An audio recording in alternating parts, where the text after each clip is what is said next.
अल्हम्दुलिल्लाह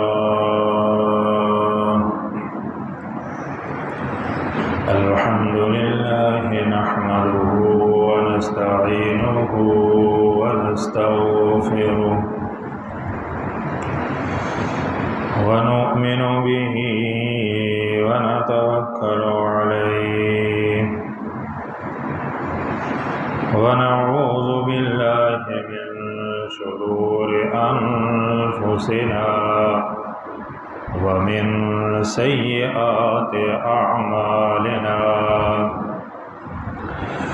मन यहदिहिल्लाहु फला मुदिल्ल लहु वमन युद्लिल्हु फला हादिय लहु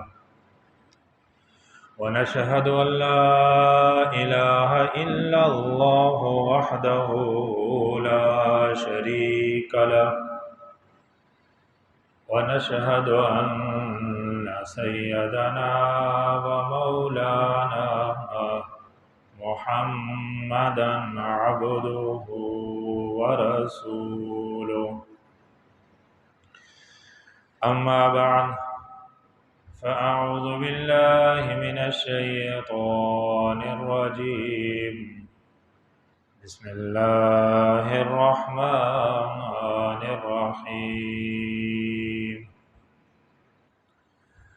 इन्न फ़ी ख़ल्क़िस समावाति वल अर्द वख्तिलाफ़िल लैलि वन नहारि लआयातिल लिउलिल अलबाब क़ालन नबिय्यु सल्लल्लाहु अलैहि वसल्लम ला अदवा वला सफ़र वला हाम्मा औ कमा क़ालन नबिय्यु सल्लल्लाहु अलैहि वसल्लम सुब्हान रब्बिका रब्बिल इज़्ज़ति अम्मा यसिफ़ून व सलामुन अलल मुरसलीन वल्हम्दुलिल्लाहि रब्बिल आलमीन। अल्लाहुम्मा सल्लि अला मुहम्मद व अला आलि मुहम्मद कमा सल्लैता अला इब्राहीम व अला आलि इब्राहीम इन्नका हमीदुम मजीद। अल्लाहुम्मा बारिक अला मुहम्मद व अला आलि मुहम्मद कमा बारकता अला इब्राहीम व अला आलि इब्राहीम इन्नका हमीदुम मजीद।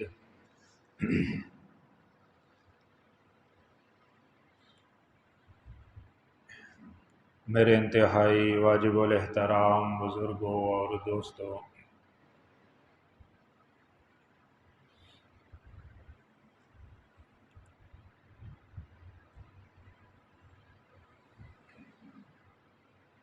सफ़र इस्लामी साल का दूसरा महीना है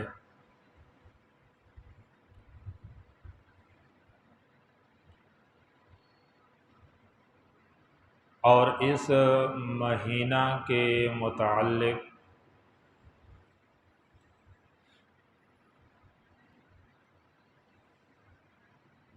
हम मुसलमानों के दिल और दिमाग के अंदर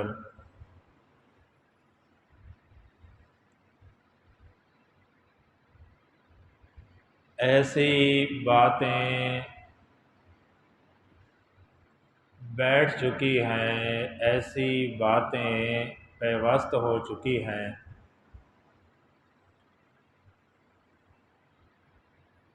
कि जिनका कुरान और सुन्नत के साथ कोई ताल्लुक़ और वास्ता नहीं है।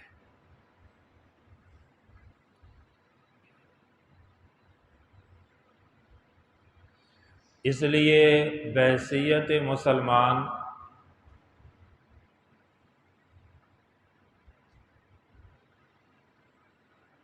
हम सबको इन बातों को समझना चाहिए और इनकी इस्लाह करनी चाहिए।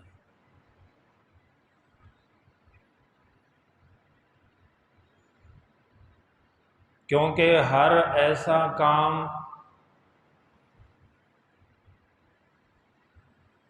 जो दीन की बुनियाद पे किया जाए,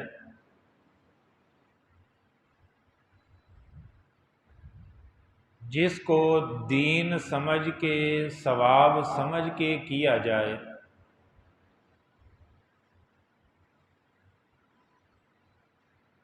और दीन के अंदर उसका कोई सबूत मौजूद ना हो, कोई दलील मौजूद ना हो,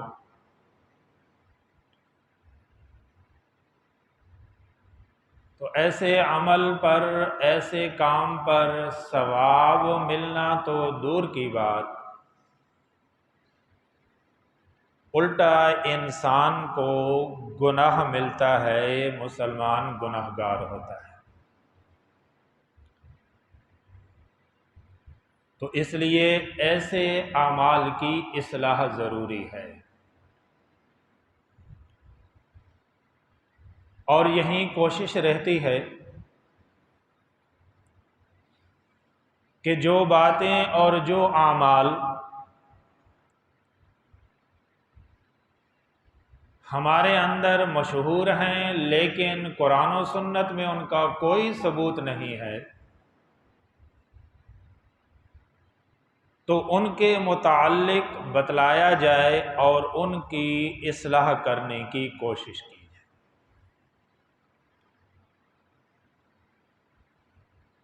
तो इसी गर्ज से आज की इस मजलिस में, आज के इस वाज में सफ़र के महीना के मुताल्लिक जो बातें हम में मशहूर हो चुकी हैं, वो भी बयान होंगी और उनकी इस्लाह की कोशिश होगी। अल्लाह तबारक व ताला हम सब को कुरान और सुन्नत पढ़ने, समझने और इसके मुताबिक ज़िंदगियां बनाने की तौफीक नसीब फरमाए।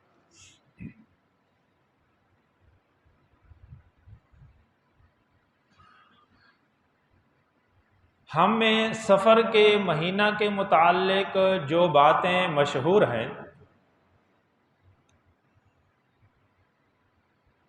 उनका ताल्लुक ज़माना जहलियत के साथ है।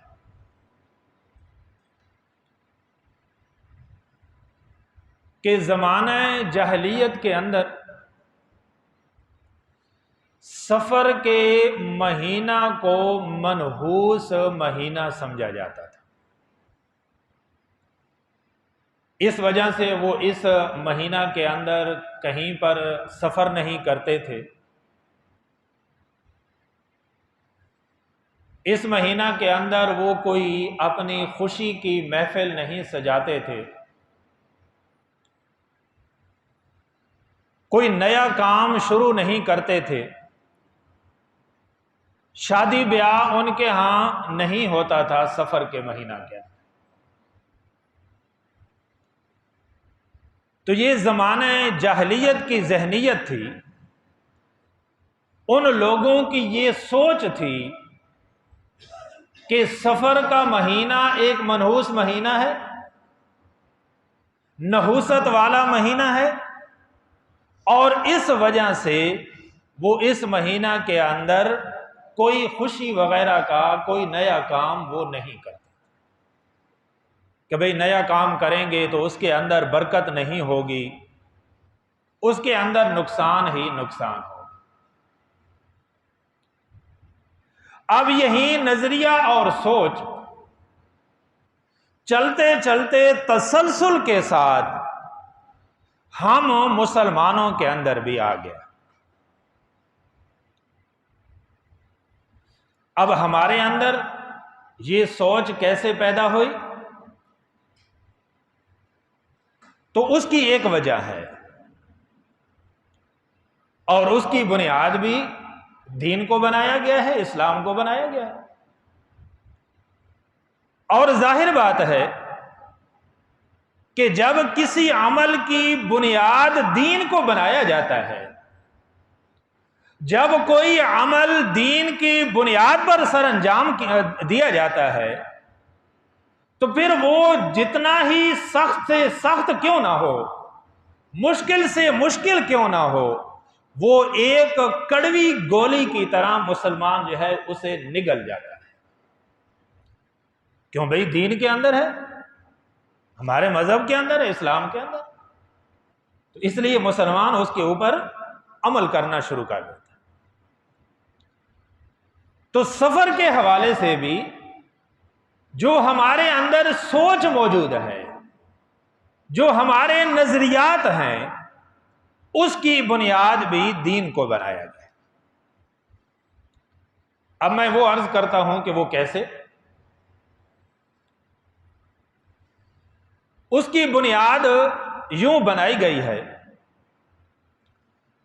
कि जी कहा गया कि जनाब नबी करीम सल्लल्लाहु ताला अलैहि वसल्लम सफर के महीना में बीमार हो गए थे, यानी सफर की 13 तारीख तक 13 दिन हुजूर अलैहिस्सलातु वस्सलाम बीमार रहे।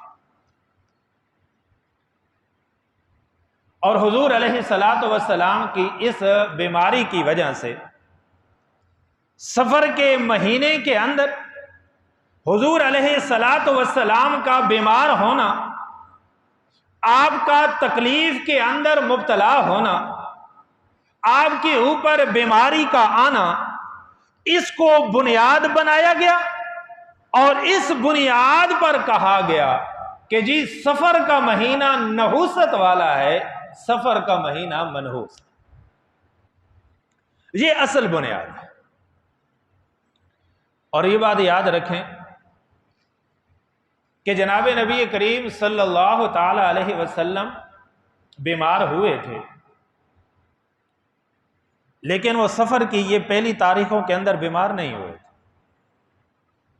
बल्कि सफर के आखिरी महीना, सफर के आखिरी हफ्ते के अंदर, हफ्ते के आखिरी चंद दिनों में जनाब नबी करीम सल्लल्लाहु ताला अलैहि वसल्लम बीमार हुए।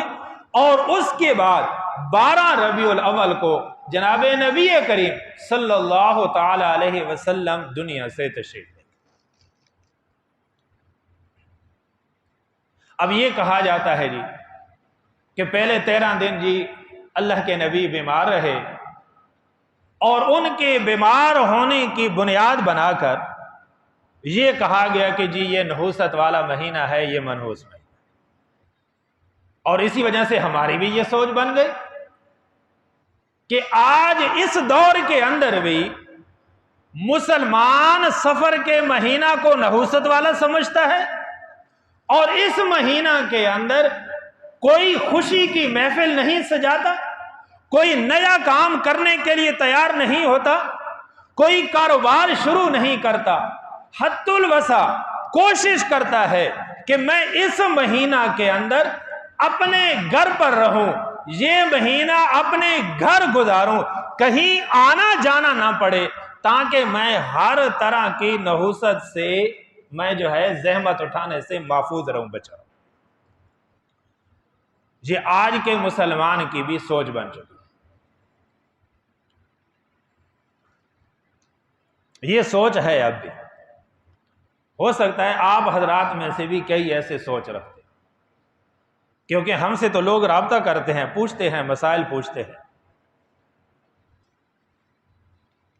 वो तो पूछते हैं और हर साल पूछते हैं, सफर के हवाले से भी, मुहर्रम के हवाले से भी, कि जी हमारे यहां हमने अपने बड़ों से सुना, अपने वाले से सुना, दादा से सुना कि वो जनाब ये कह रहे थे कि ये मनहूस महीना है, नहुसत वाला महीना है, इसकी क्या असल है। तो आज तक हमारे अंदर ये सोच मौजूद है, ये नजरिया मौजूद है कि मुहर्रम, ये सफर का महीना, ये नहुसत वाला महीना। इसको आज का मुसलमान भी मनहूस समझता है। ये सोच अब भी मौजूद है। तो ये बात याद रखें कि ये कहना कि जी ये सफ़र वाला जो महीना है ये बेबरकती वाला महीना है, नहूसत वाला महीना है, तो इसकी कुरान और सुन्नत के अंदर कोई बुनियाद मौजूद नहीं, कोई दलील मौजूद नहीं है जिसको हम सादा ज़बान में कह सकते हैं कि यह हवाई फायरिंग है। कोई दलील, कोई सबूत, कोई हदीस, कोई कुरान करीम की आयत, कोई हजरात सहाबा कराम का अमल, कोई ताबीईन का अमल, कोई तबा ताबीईन का अमल, फ़ुक़हाए कराम, मुहद्दिसीन कराम, मुफस्सिरीन कराम, औलियाए उज़्ज़ाम, उम्मत के जितने भी बड़े बड़े लोग गुजरे हैं, इल्मी लोग गुजरे हैं, किसी का भी ये नजरिया और सोच नहीं रहा है कि सफर का महीना नहुसत वाला। बिल्कुल बेबुनियाद बातें हैं, बेसरोपा बातें मौजूद, और हम उसके मुताबिक चल रहे हैं। सुनी सुनाई बातें हैं, तहकीक तो हमने करनी नहीं है, पूछना तो हमने है नहीं, बस जो चीज हमने सुन ली, जो चीज दिल दिमाग के अंदर आ गई, बस उसी को लेकर हम चल रहे हैं, आगे बढ़ रहे हैं, और नस्ल दर नस्ल ये चीज चलती जा रही है, मुंतकिल होती जा रही है। तो मैंने अर्ज किया कि इस नजरिए और सोच की कोई बुनियाद इस्लाम के अंदर मौजूद नहीं है। असल बात जो समझने वाली है वो ये है कि बीमारी का आना ये नहूसत का सबब है या नहूसत की वजह से बीमारी जो है वो आती है। बीमारी की वजह से नहूसत आती है या नहूसत की वजह से बीमारी आती है। असल बात तो ये समझनी है। तो ये बात हमेशा याद रखें कि मुसलमान के ऊपर किसी बीमारी का आ जाना, मुसलमान के ऊपर किसी तकलीफ का आ जाना, मुसलमान का किसी इम्तिहान और आजमाइश के अंदर मुब्तला हो जाना, इसके अंदर भी अल्लाह तबारक व तआला ने मुसलमान के लिए फायदे रखे। इसके अंदर भी मुसलमान के लिए फायदे हैं। सही अहादीस से यह बात साबित है कि मुसलमान के ऊपर जो बीमारी आती है, जो मुसीबत आती है, जो परेशानी आती है, इसकी वजह से अल्लाह तबारक व तआला उस मोमिन बंदे के, मुसलमान बंदे के गुनाह मुआफ फरमा देते हैं और दर्जात बुलंद कर देते हैं। हत्ता के रास्ते में चलते हुए मुसलमान के पांव में एक कांटा भी चुभ जाता है तो उसकी वजह से अल्लाह तबारक व तआला उस मुसलमान बंदे के खताएं भी मुआफ फरमाते हैं और दर्जात भी बुलंद करते हैं। तो मालूम हुआ कि बीमारी के अंदर कोई नहूसत नहीं है। सही और अकीदा आदमी है, मुसलमान बंदा है, तो अगर उसके ऊपर बीमारी आ जाती है तो ये तो एक तरह से अल्लाह तबारक व तआला की नेमत है। ये तो अल्लाह की नेमत है। बीमारी का हासिल हो जाना, बीमारी का अल्लाह की तरफ से आ जाना और उसकी वजह से खताएं माफ होना, दर्जात का बुलंद होना, ये तो अल्लाह की नेमत होगी। तो बीमारी कोई मुसीबत नहीं, बीमारी कोई मनहूस चीज नहीं है, बीमारी के अंदर मुसलमान के लिए कोई नहूसत नहीं है। मैं आपको इस पर एक वाकया सुनाता हूं। बनी इसराइल के अंदर दो आदमी थे। एक आदमी बहुत ज्यादा नेक था और दूसरा आदमी वो इंतहाई गुनाहगार किस्म का था, मुशरिक आदमी था। तो जो अल्लाह का नेक बंदा था, जो अल्लाह का वली था, वो जब जिंदगी के आखिरी दिनों में बीमार हुआ और इस कदर बीमार हो गया कि उसके लिए अपनी चारपाई से उठना भी मुश्किल हो गया। इस कदर तकलीफ थी उसे। कोई अजीज रिश्तेदार पास नहीं है, कोई देखभाल करने वाला, कोई दवाई देने वाला, कोई खिलाने पिलाने वाला मौजूद नहीं है। अकेला आदमी है, अकेला घर के अंदर पड़ा हुआ है, जिंदगी के आखिरी दिन है, इतनी तकलीफ के अंदर मुब्तला है कि उस तकलीफ की वजह से चारपाई से उठ नहीं सकता, हरकत नहीं कर सकता। आखिरी दिनों के अंदर पानी की प्यास लगती है, मटका करीब पड़ा हुआ है, गड़ा करीब पड़ा हुआ है, लेकिन कोई आदमी भी ऐसा नहीं है कि जो उस गड़े से पानी लेकर उसे पिला सके। बल्कि इससे बढ़कर ये कि अल्लाह तबारक व तआला ने अपने एक फरिश्ते को भेजा। फरिश्ता आया और फरिश्ते को हुक्म यह हुआ कि जाओ, वो जो घड़ा पड़ा है, वो जो मटका पड़ा है, उसको भी, उसका पानी भी जाया कर। फरिश्ते ने आकर वो पानी भी जाया कर दिया। प्यास लगी हुई है और इसी हालत के अंदर उसकी रूह परवाज कर गई, अल्लाह को प्यार हो।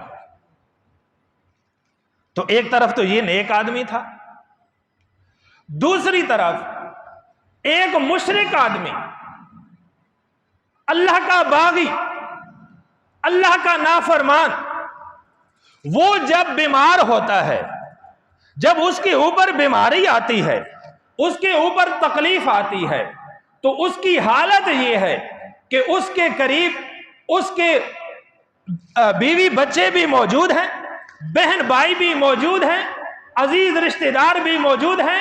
एक एक आदमी उसका ख्याल रखने वाला, उसकी खिदमत करने वाला मौजूद है। जो बात भी वो जुबान से निकालता है, फौरन उसे जो है वो पूरा कर दिया जाता है।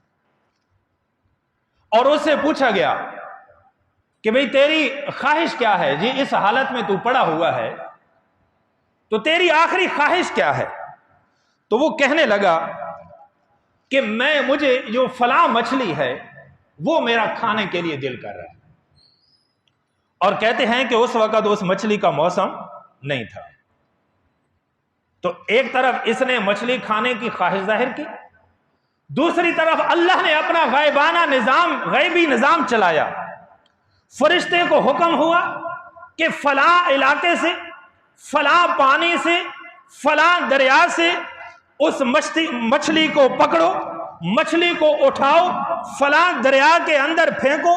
फरिश्ता जाता है, मछली को पकड़ता है, उस दरिया के अंदर फेंकता है, और एक आदमी बाजार से उठता है, जाके शिकार करता है, वही मछली पकड़ कर लाता है।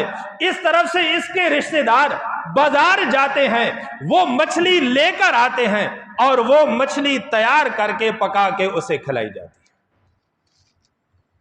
तो उसकी जिंदगी की आखिरी ख्वाहिश पूरी होगी कि जो मछली वो खाना चाहता था, अल्लाह ने उसकी वो ख्वाहिश को पूरा कर दिया। तो हैरानगी की बात है जी कि एक तरफ अल्लाह का वली, अल्लाह का फर्मा बरदार, अल्लाह के हुक्म को बजा लाने वाला, अल्लाह के हुक्मों पर चलने वाला, अल्लाह का प्यारा, अल्लाह का वली, वो जिंदगी की आखिरी सांसें ले रहा है, लेकिन उसे पानी पिलाने वाला भी कोई नहीं है। दूसरी तरफ अल्लाह का बागी, अल्लाह का नाफरमान, और उसकी आखिरी जिंदगी की आखिरी मौका पर वो ख्वाहिश पूरी हो रही है कि जिस मछली का उस दौर के अंदर वो मौसम भी नहीं था, वो उसकी ख्वाहिश पूरी हो रही। तो हैरानगी की बात है, अकल कहती है कि भाई ख्वाहिश तो उसकी पूरी होनी चाहिए जो अल्लाह का नेक बंदा है, जो अल्लाह का नाफरमान है उसकी ख्वाहिश तो पूरी नहीं होनी चाहिए, लेकिन उलट हो रहा है। तो कहते हैं कि फरिश्तों ने पूछा कि या अल्लाह ये क्या माजरा है, ये क्या मामला है, ये इतना ज्यादा फर्क क्यों है? तो अल्लाह अपने कामों की खुद ही हिकमतें जानता है। वो जो काम करता है हमारी अकल में तो नहीं आते, लेकिन उसके अंदर बेशुमार हिकमतें पोशीदा होती। अल्लाह ने फरमाया जो मेरा नेक बंदा था, जो जिंदगी की आखिरी सांसों में पानी पीने की ख्वाहिश रखता था, मैंने उसे पानी नहीं पीने दिया। उसके लिए मैंने अपनी जन्नत के अंदर बड़े बड़े दर्जात रखे थे, लेकिन अभी तक वो उन दर्जात तक पहुंच नहीं सका, वो दर्जात हासिल नहीं कर सकता था। मैंने जिंदगी के आखिरी दिनों के अंदर उसे ये तकलीफ दी, उसे ये परेशानी दी, और उस परेशानी के सिले में मैं अल्लाह ने जन्नत के आला दर्जात उसे अता फरमा दी। और उसके मुकाबला में जो मेरा नाफरमान था, जो मेरा बागी था, वो था मुशरिक, मेरे अलावा दूसरों का भी पूजा करता था, दूसरों को भी माबूद बना रखा था। उसने कुछ अच्छे काम किए थे, उसने कुछ नेकियां की थी। मैं अल्लाह ये चाहता था कि इसे दुनिया के अंदर इस नेकी का, अच्छाई का सिला दे दूं, इसलिए मैंने उसके जिंदगी के आखिरी दिनों में उसकी ये ख्वाहिश भी पूरी कर दी, और उसके जो नेकी थे, उसके जो अच्छे काम थे, उनका सिला दुनिया के अंदर दे दिया। आखिरत के लिए उसके लिए मैंने कुछ नहीं बचा के रखा, अजाब के अलावा उसके लिए और कुछ नहीं। तो मैंने इस वाकया से पहले यह बात अर्ज की थी अहादीस के हवाला से कि बीमारी बजाते खुद कोई मनहूस चीज नहीं है। तो इसके अंदर तो अल्लाह तबारक व तआला ने मुसलमान के लिए दर्जात रखे हैं, बरकतें रखी हैं मुसलमान के, इसके लिए तो इसके अंदर तो फायदे रखे हैं। वाकया जहन में आ गया, हम जब फैसलाबाद में पढ़ते थे तो हमारे साथ एक साथी था, उसके खानदान के लोग, उसके वाले साहब, उसकी हमशीरा, उसकी वालदा, वो कैरी डब्बे में साहिवाल से लाहौर जा रहे थे। वो खुद भी उनके साथ था। रास्ते में एक्सीडेंट हो गया, और उस एक्सीडेंट के अंदर उसके वालिदैन, उसकी हमशीरा, वो तीनों अल्लाह को प्यारे हो गए, और खुद वो शदीद जख्मी हो गया। तो जब ये इतला मिली तो हमारे असाज़ा कराम, उनके जो वाले थे उनके साथ हमारे असाज़ा का ताल्लुक था, तो वो उसकी अयादत के लिए लाहौर जा रहे थे। तो हमारी क्लास से भी कहा गया कि आपका साथी है, आपका क्लास फेलो है, तो आप में से अगर कोई हमारे साथ आना चाहता है तो आप आ सकते। तो हम चंद साथियों ने नाम लिखाया, और उनमें मैं भी शामिल था। मैं भी अपने असाज़ा के साथ लाहौर गया फैसलाबाद से उसकी अयादत के लिए। जब हम वहां पर गए तो इंतहाई वो शदीद तकलीफ के अंदर था, शदीद जख्मी था। तो वहां पर हमारे शेखुल हदीस हज़रत मौलाना नज़ीर अहमद साहब रहमतुल्लाह ताला अलैह, जिनसे हमने मिशकात शरीफ पढ़ी, बुखारी शरीफ पढ़ी, वो हमारे साथ थे। तो उन्होंने एक जुमला फरमाया, वो मुझे अभी तक याद है, और वही जुमला आपको सुनाने के लिए मैं ये वाक़या नकल कर। तो हज़रत शेख साहब रहमतुल्लाह ने फरमाया कि बेटा, ये दुनिया के अंदर तेरे ऊपर जो परेशानी आई है, तेरे ऊपर जो ये मुसीबत आई है, तुझे जो एक बड़े हादसे से गुजरना पड़ा है, इस तू अल्लाह की जात पर यकीन रख कि इसके बदले में अल्लाह ताला तुझे कोई बुलंद मकाम और मर्तबा अता करने वाले हैं। इसके अंदर अल्लाह ने तेरे लिए इंशाअल्लाह जरूर खैर रखी होगी, तुझे इस हादसे के नतीजे में जरूर इंशाअल्लाह कोई ना कोई बुलंद मकाम और मर्तबा जरूर हासिल हो। तो इसलिए मैंने अर्ज किया कि ये बीमारियों और तकलीफों का आना, इनका ताल्लुक किसी महीना के साथ नहीं है, इनका ताल्लुक किसी वक्त के साथ नहीं है, इनका ताल्लुक किसी खास साल और महीने के साथ नहीं है, बल्कि इनका डायरेक्ट ताल्लुक और वास्ता अल्लाह रब्बुल इज्जत की साथ ज़ात के साथ है। अल्लाह ही बीमारियां लाता है, अल्लाह ही तकलीफें भेजता है, अल्लाह ही इम्तिहानात के अंदर मुब्तला करता है। और फरमाया कि ये इम्तिहान तुम्हारे लिए कोई मुसीबत नहीं है, ये इम्तिहान तुम्हारे लिए कोई नहुसत नहीं है। इन इम्तिहानों के अंदर तुम्हारे गुनाह माफ होते हैं और इन इम्तिहानों की वजह से मैं अल्लाह तुम्हारे दर्जात को बुलंद करता हूं। तो मैंने शुरू में बात अर्ज की कि ये नजरिया और सोच रखना कि ये मुहर्रम उल हराम का महीना, सफर का महीना ये नहुसत वाला महीना है, बेबरकती वाला महीना है, इसके अंदर कोई नया काम नहीं करना चाहिए, शादी ब्याह नहीं करना चाहिए, इससे बेबरकती पैदा होती है, मुसीबतें आती हैं, परेशानी आती हैं। तो ये नजरिया और सोच कुरान और सुन्नत के खिलाफ है, ये सोच कुरान और सुन्नत के खिलाफ है। इस्लाम के अंदर इसकी कोई दलील, कोई सबूत मौजूद नहीं, कोई दलील मौजूद नहीं। लेकिन मनना तो बात भी कोनी, मनना कोनी तो मौलवी साहब लगे रहो, जितना खपना ने खप गिनो, असा कोनी मनना। साडे दिल दिमाग तो प्यो डाडे नी जेरी गल्लां बा गईयां, जेरियां गल्लां लिखियां गईयां ओ साफ कोने थिवणियां मिटणियां कोने। असां तो कैं कोल कोनी सुना जेरियां तुसां गल्लां करने पियो। ओ भाई उन्हां जो हुण नहीं सुनाया तो साडा के कसूर है, उन्हां जो नहीं समझाया सारी के गलती है। असां तो अपने रब को जवाब देवना है, असां तो अपना जवाब तैयार करने पे रब को वजना है। असां तो वजना है, पता नहीं तुसा वजना है या कोनी वजना, ये तो आपको पता हो सी। असां तो वजना है रब को, कोई पता को नहीं, पता नहीं नमाज पढ़ा सकना या ना पढ़ा सकना, उस तो पहले पहले मलकुल मौत आ वजे, कोई पता को नहीं। असां तो भाई रब को वजना है, जवाब देवना है। रब पुछती कि हाँ भाई मिंबर रसूल ते बावणी तेको तौफीक दी आसे, ये नेमत तेको अता की आसे, उसने कोई हक ही अदा किया या कोनी की, कोई सीधी गाल भी लोगों को देसी या कोनी देसी, कोई सही रास्ता भी दिखाया या कोनी दिखाया। असा तो अपना जवाब तैयार करना, तुसा मनो या ना मनो, सारी गाल तस्लीम करो या ना करो, चंगी लगे या ना लगे, लेकिन जो कुछ असा सिखा है, जो कुछ अहादीस पढ़ी, जो कुछ कुरान करीम थोड़ा बहुत जरा पढ़ा है, असा वो इंशाअल्लाह खोल खोल के तो आपको दसा। किसी को अमल वास्ते तैयार करना ये सारा काम नहीं।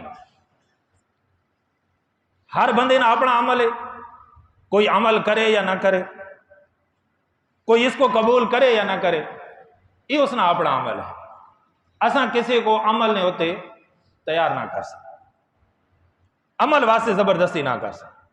वमा अलैना इल्लल बलागुल मुबीन, सारे वास्ते क्या है, हर एक मसले को, हर एक अकीदा को, हर एक गल को दलील ने नाल दूजा तक पहुंचा दे, खोल खोल के दस देना भाई ये हक है, ये सच है, ये झूठ है, ये खरा है, ये खोटा है, ये सही रास्ता है, ये गलत रास्ता है, ये ईमान है, ये कुफर है, ये सुन्नत है, ये बिदत है।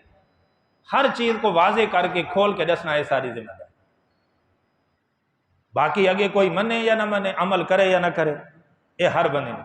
अच्छा बात असा इस गल तो भी डरने क्यों, अगर असा मन गिदा और इस ते अमल शुरू कर गिदा तो लोग क्या सी, लोग क्या सुन भाई, वो सफर में शादी करना पे, तो मुहर्रम ने तो शादी करना पे, देखो पता कौन नहीं मुहर्रम के सफर ने मुताल, लोग क्या सी, अजीब जहनीयत बन गई भाई। एक डॉक्टर को बंदा बहना है, तो डॉक्टर उसने आखना जी फलां टेस्ट करके आया, वो बंदा टेस्ट करके आना है, तो टेस्ट ने है कि जी ते को शुगर है, खुदा ना खासा उस बंदे को शुगर हो गई। अब शुगर होने तो बाद डॉक्टर क्या करे सी जी, हर किस्म ने मिठाई बांध, हर किस्म ना मिठा बांध, फलां काम करना है, फलां काम नहीं करना, फलां चीज खानी है, फलां नहीं खाना। क्या ख्याल है, वो बंदा उन चीज़ों ने नजदीक वैसी, सवाल ही पैदा नहीं हो, अगर वैसी तो अपना नुकसान करे।